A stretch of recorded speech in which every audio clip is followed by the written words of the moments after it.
આજે આપણે જોવાના છીએ સામાજિક વિજ્ઞાન ધોરણ 8 પ્રકરણ 2 ભારતમાં બ્રિટિશ શાસન. તેના સ્વાધ્યાયના પ્રશ્નોના ઉત્તર મેળવીશું. પહેલો જ પ્રશ્ન છે કે એક વાક્યમાં ઉત્તર લખો. પહેલો જ પ્રશ્ન છે, મીર જાફરને હટાવી અંગ્રેજોએ કોને બંગાળનો નવાબ બનાવ્યો? તો મીર જાફર એ જ છે જેને સિરાજ ઉદ દૌલા સાથે ગદ્દારી કરી હતી, જેથી મીર જાફરને અંગ્રેજોએ છે બંગાળનો નવાબ બનાવ્યો હતો. હવે છે મીર જાફરને હટાવીને અંગ્રેજોએ મીર કાસિમને છે બંગાળનો નવાબ બનાવ્યો. ભારતમાં કયા ગવર્નરના સમયમાં કાયમી જમાબંધી દાખલ કરવામાં આવી? તો કોર્નવોલિસના સમયમાં છે તે કાયમી જમાબંધી દાખલ કરવામાં આવી છે. કોના સમયમાં? યાદ રાખજો, ખાસ કોર્નવોલિસ જે ગવર્નર જનરલ હતો તેના સમયમાં. કયા યુદ્ધના વિજયથી અંગ્રેજો બંગાળમાં મહેસૂલ ઉઘરાવવાની સત્તા પ્રાપ્ત કરી? તો બક્સરના યુદ્ધ પછી. ત્યારબાદ જોઈએ રૈયતવારી પદ્ધતિના પ્રણેતા કોણ હતા? રૈયતવારી પદ્ધતિના પ્રણેતા થોમસ મુનરો હતા. ત્યારબાદ જોઈએ પ્રશ્ન 2 એનો અ, ટૂંક નોંધ લખો. પહેલી ટૂંક નોંધ છે બિરસા મુંડા. કઈ છે? બિરસા મુંડા. તો બિરસા મુંડા વિશે ટૂંક નોંધ લખવાની છે. તો તેનો જન્મ પહેલાં કેવું પડે? તેનો જન્મ ઈસવીસન 1875માં 15 નવેમ્બરના રોજ થયો હતો. પિતાનું નામ સુગના મુંડા હતું, માતાનું નામ કમી મુંડાઈના હતું. ફરી વખત, જન્મ છે ઈસવીસન 1875, પિતાનું નામ સુગના મુંડા, માતાનું નામ કમી મુંડાઈના. કુટુંબ છે એ ગરીબ હતું, તેથી બિરસા મુંડાનું બાળપણ કેવું વીતે? તો કે એકથી બીજી જગ્યાએ જવામાં જ વીત્યું હતું. છતાં પણ તેઓએ છે સ્થાનિક મિશનરી શાળાઓમાં શિક્ષણ મેળવ્યું હતું. તેણે બાળપણમાં મુંડા લોકો અને દીકુઓ વચ્ચેની સંગ્રામની વાતો સાંભળી હતી. તેણે જનોઈ પણ ધારણ કરી હતી. યુવાન વયે તેઓ જનજાતિ સમાજના ઉત્કર્ષના કાર્યમાં લાગી ગયા. યુવાન વયે માત્ર 20 વર્ષે તેઓ એક નેતૃત્વ કરે છે. જેમ કે અલ ગુલાદ ચળવળનું નેતૃત્વ કોણ કરે છે? બિરસા મુંડા, માત્ર 20 વર્ષની ઉંમરે. તો અંગ્રેજ સત્તાના હિમાયતી શાહુકાર, જાગીરદાર, જમીનદાર દ્વારા છે આદિવાસીઓનું ખૂબ જ શોષણ કરાતું, અને તે શોષણ એવી સ્થિતિએ પહોંચી ગયું હતું કે હદ વટાવી ગયું હતું. જેના વિરોધમાં ઈસવીસન 1895માં એક આંદોલન થયું, જેને અલ ગુલાત એવું નામ આપવામાં આવ્યું. એટલે જ તેને અલ ગુલાતની ચળવળ કહેવામાં આવે છે. તેનું નેતૃત્વ બિરસા મુંડાએ લીધું હતું. ખૂબ જ યુવાન હતા ત્યારે તેઓ. દક્ષિણ બિહારમાં છોટા નાગપુરમાં લગભગ 400 ચોરસ માઇલના વિસ્તારમાં આ અલ ગુલાત ચળવળનો પ્રભાવ હતો. મુંડાઓનો એવો દાવો હતો કે છોટા નાગપુર તેમનું છે, કંપની છે તેમના હક્કોનું ધોવાણ કરે છે અને ફરજિયાત વેટ ઉતરાવે છે. કંપની છે મનમાની કરે છે, તેવો દાવો હતો કોનો? મુંડાઓનો, એટલે કે જનજાતિઓનો. બિરસા મુંડા છે યુરોપના શોષણખોરોથી મુંડાઓને મુક્ત કરાવવા માગતા હતા. તેઓ અંગ્રેજોના અત્યાચાર સામે મુંડાઓને અજેય બનાવવા માગતા હતા. શું કરવા માગતા હતા? એક તો શોષણખોરોથી મુક્ત કરાવવા, બીજું અંગ્રેજોના અત્યાચાર સામે લડીને મુંડાઓને અજેય બનાવવાના. બિરસાના આંદોલનથી અંગ્રેજોને ભય લાગ્યો એટલે તેમને જેલમાં પણ પૂર્યા હતા. 2 વર્ષ તેઓ જેલમાં પણ રહ્યા હતા. ઈસવીસન 1895માં તેઓ જેલ ગયા હતા. જનજાતિઓને બિરસા મુંડાની આ ચળવળમાં મહિલાઓની પણ સક્રિય ભાગીદારી હતી. મહિલાઓએ પણ આ આંદોલનમાં ખૂબ જ સક્રિય રીતે ભાગ લીધો હતો. ત્યારબાદ જોઈએ તો ઈસવીસન 1900માં બિરસા મુંડાનું અવસાન થયું હતું, માત્ર 25 વર્ષની વયે. કેટલા વર્ષની વયે? માત્ર 25 વર્ષની વયે જ બિરસા મુંડાનું અવસાન થયું હતું. બિરસા મુંડાની ચળવળ પછી મંદ પડી ગઈ અને અંગ્રેજો માટે સામ્રાજ્ય વિસ્તારવા સાવ મોકળું મેદાન મળી ગયું. ત્યારબાદ જોઈએ બીજી ટૂંક નોંધ, રૈયતવારી પદ્ધતિ. રૈયતવારી પદ્ધતિ શું છે? રૈયતવારી પદ્ધતિ છે 19મી સદીની શરૂઆતમાં, એટલે કે 1820માં મુંબઈ અને મદ્રાસ જેવા શહેરોમાં, એટલે કે એ પ્રાંતના જે ગામડા હોય તેમાં લાગુ કરવામાં આવી હતી. ફરીથી યાદ રાખજો, 19મી સદીની શરૂઆતમાં, પરફેક્ટ સાલ કહું તો ઈસવીસન 1820માં મુંબઈ અને મદ્રાસના વિવિધ પ્રાંતોમાં રૈયતવારી પદ્ધતિ લાગુ કરવામાં આવી હતી. કોને શોધ? પ્રણેતા કોણ હતા? Thomas Munro. આપણે એક વાક્યના પ્રશ્નોમાં જોયું. તે સમયે તેઓ મદ્રાસના ગવર્નર હતા. આ પદ્ધતિમાં જમીન ખેડનારને જમીનનો માલિક બનાવવામાં આવ્યો. રૈયતવારી પદ્ધતિમાં કોને? જમીન જે ખેડે એ જ જમીનનો માલિક. પણ એક શરત મૂકી. કેવી શરત? કે મહેસૂલ ચૂકવવાનું. ખેડૂતે જે જમીનનો માલિક છે, જમીન ખેડે છે, તેને અંગ્રેજોને મહેસૂલ ચૂકવવાનું. આના કારણે છે જે ખેડૂતોને જમીનના માલિક હતા તેને કંઈ ફાયદો થતો નહોતો. જમીન મહેસૂલ તો અંગ્રેજો લઈ જતા હતા, એટલે ખૂબ ફાયદો થતો ન હતો. તેના કારણો પણ હતા કે જમીનનું વધારે પડતું મહેસૂલ હતું. ઓછું મહેસૂલ હોય તો ફાયદો થાય, પરંતુ ખૂબ જ વધારે પડતું મહેસૂલ હતું અને સરકાર ઈચ્છે ત્યારે જમીન મહેસૂલમાં વધારો કરી શકતી હતી. ઈચ્છે ત્યારે વધારી દીધું, ન ઈચ્છે તોય વધારી દે. સરકારની ગમે ત્યારે ઈચ્છે ત્યારે વધારી શકતી હતી. એક તો વધારે પડતું હતું અને ગમે ત્યારે વધારી શકે, તો ખેડૂતોને કંઈ પણ જમીનની માલિકીનો ફાયદો થતો ન હતો. બીજું એ કે કોઈ પણ સ્થિતિમાં અનાજ ન પાકે, નાશ પામે, તો પણ જમીન મહેસૂલ તો આપવું જ પડે, જે નિર્ધારિત કર્યું હોય તે. આ 3 ગેરફાયદાના કારણે રૈયતવારી પદ્ધતિ છે તે કાંઈ ફાયદાકારક નહોતી, માત્ર અંગ્રેજોને ફાયદો થતો હતો. ફરીથી 3 કારણો જોઈ લઈએ આપણે. એક તો જમીનનું વધારે પડતું મહેસૂલ હતું.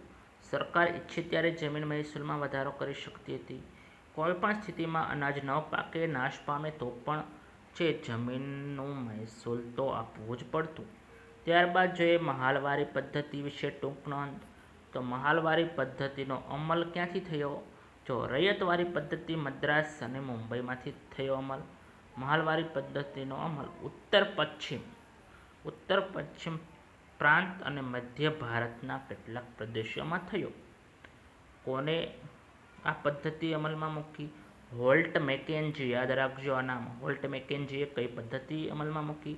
મહાલવારી પદ્ધતિ, ઈસવીસન 1822માં. બ્રિટિશ મહેસૂલી દફતરમાં ગ્રામ અથવા ગ્રામના સમૂહ માટે મહાલ શબ્દનો ઉપયોગ થતો, એટલે તેમાં મહાલવારી પદ્ધતિ. ગામડા માટે બ્રિટિશમાં મહાલ શબ્દ ઉપયોગ થતો, એટલે આ પદ્ધતિને મહાલવારી પદ્ધતિ કહેવામાં આવી. મહાલનો એકમ ગ્રામ અથવા ગ્રામનો મહાલ છે, એની અંદર ઘણા બધા ગામડાઓ આવતા હતા. આ મહાલવારી પદ્ધતિ અનુસાર મહેસૂલનું એકમ ખેડૂતનું ખેતર નહીં, પણ સમગ્ર ગ્રામ કે ગ્રામની જમીનના સમૂહનો સમાવેશ થતો હતો. એટલે કે મહાલ છે તેમાં જેટલા ગામડા હોય તે છે મળીને મહેસૂલ આપશે. આ પદ્ધતિમાં ગામનું સર્વેક્ષણ કરી ખેતર અથવા ખેતરોના ઉત્પાદનની આવક વગેરે ધ્યાનમાં લઈ જમીનનો મહેસૂલ નક્કી કરવામાં આવે. કેટલું ખેતરમાં પાકે છે અને તેના આધારે છે જમીનનો મહેસૂલ નક્કી કરાતું હતું. આથી આ પદ્ધતિને મહાલવારી પદ્ધતિ તરીકે ઓળખાય છે. જમીન મહેસૂલ વસૂલ કરવાની જવાબદારી ગામના મુખીને આપવામાં આવી. અંગ્રેજોએ પરંપરાથી ચાલી આવતી જમીન વ્યવસ્થામાં મૂળભૂત ફેરફાર કર્યા. પરિણામે ભારતીય ગામોની સ્થિરતા, સ્વાયત્તતા અને સાતત્ય છિન્ન ભિન્ન થઈ ગયા હતા. તો આ હતી મહાલવારી પદ્ધતિ.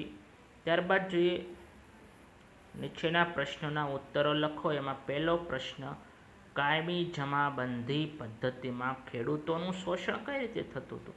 તો આ પદ્ધતિમાં ખેડૂતોનું એવી રીતે શોષણ થતું હતું જેમ કે નિશ્ચિત કરેલું મહેસૂલ જમીનદારને તેઓને આપવું જ પડતું હતું. કાયમી જમાબંધીમાં કાયમ માટે જે નિશ્ચિત કરેલું મહેસૂલ હોય તે જમીનદારને આપવું જ પડતું. જમીનદાર તેના ઉપર જુલમ કરીને પણ મહેસૂલ વસૂલ કરતો જ તે. જમીનદારે દર વર્ષે નિશ્ચિત કરાર મુજબ રકમ સરકારમાં જમા કરાવવી પડતી. જમીનદારે પણ 10 ભાગ હોય તો 9 ભાગ સરકારને જમા કરાવવા પડતા. તેમ છતાં કાયમી જમાબંધી જમીનદારોની તરફદારી કરતી અને પાછું કોઈક ફરિયાદ કરે તો પણ જમીનદારનો જ પક્ષ આવતો હતો, ખેડૂતોનો કોઈ પણ પક્ષ હતો નહીં. શરૂઆતમાં જમીનદારે થોડું સહન કરીને નક્કી કર્યા મુજબનું મહેસૂલ આપ્યું. પછી તેઓ મહેસૂલ ના ભરી શક્યા તો તેમની જમીન જપ્ત થઈ. એમાં એવું છે કે જ્યારે ખેડૂત મહેસૂલ ના ભરી શકે તો થોડાક વર્ષ સુધી તો જમીનદારે મહેસૂલ આપ્યું. પછી જો ખેડૂત જમીન ન મહેસૂલ ભરી શકે તો જમીનદારોએ શું કર્યું? ખેડૂતની જમીન જ લઈ લીધી.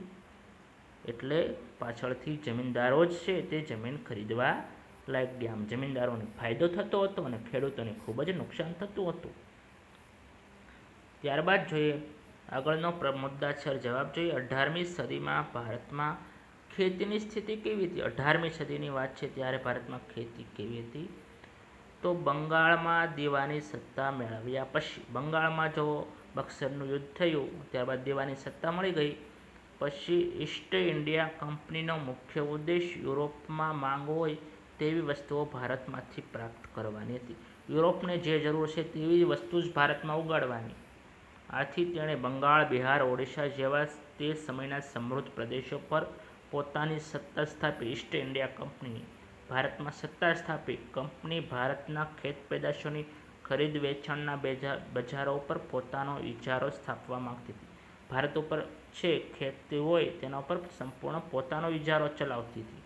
જે કે ઈસ્ટ ઇન્ડિયા કંપની કે તે જ ઉગાડવાનું, તેનું જ ઉત્પાદન કરવાનું, એના સિવાયનું નહીં કરવાનું, એ પ્રકારનો ઇજારો ચલાવતી. ઇંગ્લેન્ડમાં નિકાસ કરવાની જે જરૂરી વસ્તુઓ હતી તેમાં ખેત પેદાશો જ મુખ્ય હતી. આથી કંપનીએ ભારતમાં ખેતીનું પ્રમાણ પોતાની મુજબ વેપારીકરણ કરવા પ્રયાસ કર્યો. કંપની મુજબ છે તેઓએ ખેતીઓ કરવી પડતી હતી, પોતાની કોઈ સ્વતંત્રતા હતી નહીં. એટલે ખેતીની હાલત ખૂબ જ દયનીય થઈ ગઈ હતી. અંગ્રેજો માટે જ માત્ર ખેતી રહી ગઈ હતી. ત્યારબાદ જોઈએ ત્રીજો પ્રશ્ન, યુરોપિયન દેશમાં ભારતીય ગળીની માંગ કેમ વધવા લાગી હતી? ભારતીય ગળી કેવી હતી? તો ભારતીય ગળીનો રંગ ચમકતો હોય એ રીતે ઉપસી આવતો હતો. જે રંગ અન્ય ગળીથી ઉપસતો ન હતો, બીજા દેશની ગળી છે એનાથી એવો રંગ ઉપસતો ન હતો ચમકીલો, પણ ભારતીય ગળીથી ઉપસતો હતો. તેનો ઉપયોગ છે સુતરાઉ કાપડને રંગવા માટે થતો હતો.